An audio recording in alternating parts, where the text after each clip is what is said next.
आज कोई भी एक वक्त की रोटी के बिना रह सकता है, लेकिन मोबाइल के बिना बिल्कुल नहीं। आज हर किसी के पास मोबाइल फ़ोन है और जिसके पास स्मार्टफोन यानी कि एंड्रॉयड मोबाइल है उसे हर महीने डाटा की ज़रूरत पड़ती है, क्योंकि सोशल मीडिया ऐप्स ने हमें इसकी इतनी लत लगा दी है कि हम एक वक्त की रोटी के बगैर तो रह सकते हैं, लेकिन मोबाइल डाटा के बगैर बिल्कुल नहीं रह सकते। आज हम रियल लाइफ में नहीं बल्कि रील लाइफ में जी रहे हैं। हमें शायद खबर नहीं होगी, लेकिन एक घर में एक महीने के राशन में जितना आटा आता है उससे ज़्यादा हमें डाटा की ज़रूरत पड़ती है, उससे ज़्यादा हमारा डाटा का खर्च है। क्योंकि घर में हम 4 से 5 सदस्य होते हैं और हर किसी के मोबाइल में अगर महीने का एवरेज डाटा निकाला जाए तो उसे 250 रुपये या 300 रुपये की हर महीने एक मोबाइल में रिचार्ज की ज़रूरत पड़ती है। उस हिसाब से आप समझ सकते हैं कि एक महीने में जितना आटा आता है उससे ज़्यादा हमें डाटा लगता है।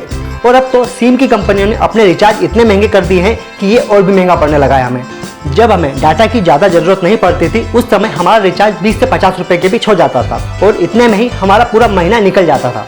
और आज अगर हमारा डेली डाटा पैक खत्म हो जाए तो हम 20 से 50 रुपये का पर डे का जो डाटा होता है या 3 दिन का जो डाटा पैक होता है उसे एक्स्ट्रा के रूप में ले लेते हैं। यानी कि जो 300 रुपये का डाटा है वो तो रहता ही रहता है, उसके अलावा भी हम 200 से 300 रुपये हर महीने एक्स्ट्रा खर्च कर देते हैं और इसका हमें पता भी नहीं चलता।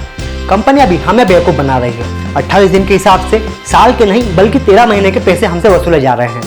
हमें सैलरी तो 1 महीने की मिलती है, लेकिन हमें 13 महीने के पैसे इन रिचार्ज वालों को देना पड़ता है। जब भी महंगाई का मुद्दा उठता है तो काफ़ी लोग सड़कों पर उतर जाते हैं और इस महंगाई का विरोध करते हैं कि प्याज के साथ साथ पेट्रोल डीजल के भाव भी बढ़ रहे हैं। लेकिन यही लोग जब डाटा का भाव बढ़ जाता है उस समय सड़कों पर नहीं उतरते और ना ही इसका विरोध करते हैं। ये तो मेरी समझ से ही परे हैं।